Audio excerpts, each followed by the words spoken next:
iubesc din nou, vrea sufletul meu.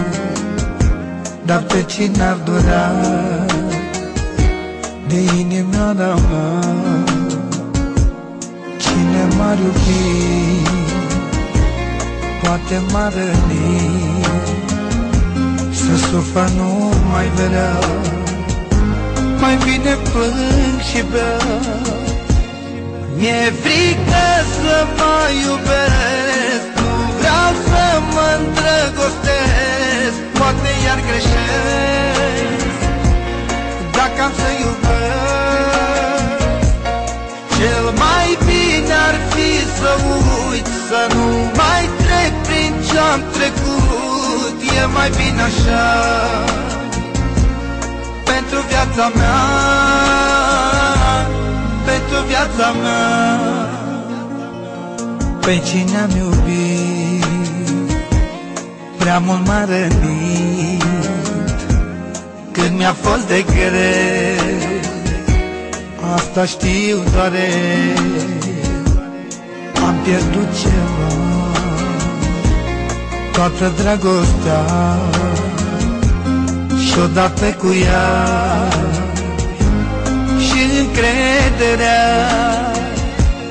Mi-e frică să mă iubesc, nu vreau să mă îndrăgostesc, poate iar greșesc dacă am să iubesc.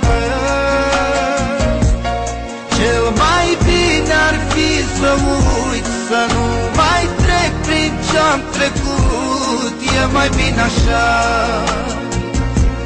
pentru viața mea, pentru viața mea.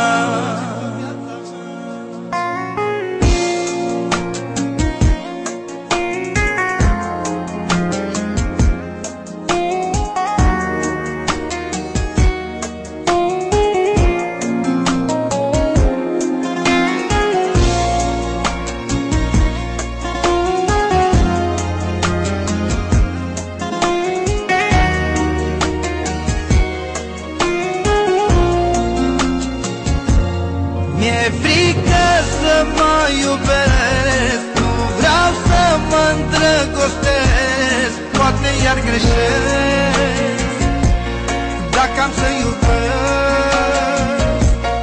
Cel mai bine ar fi să uit, să nu mai trec prin ce-am trecut. E mai bine așa pentru viața mea, e mai bine așa.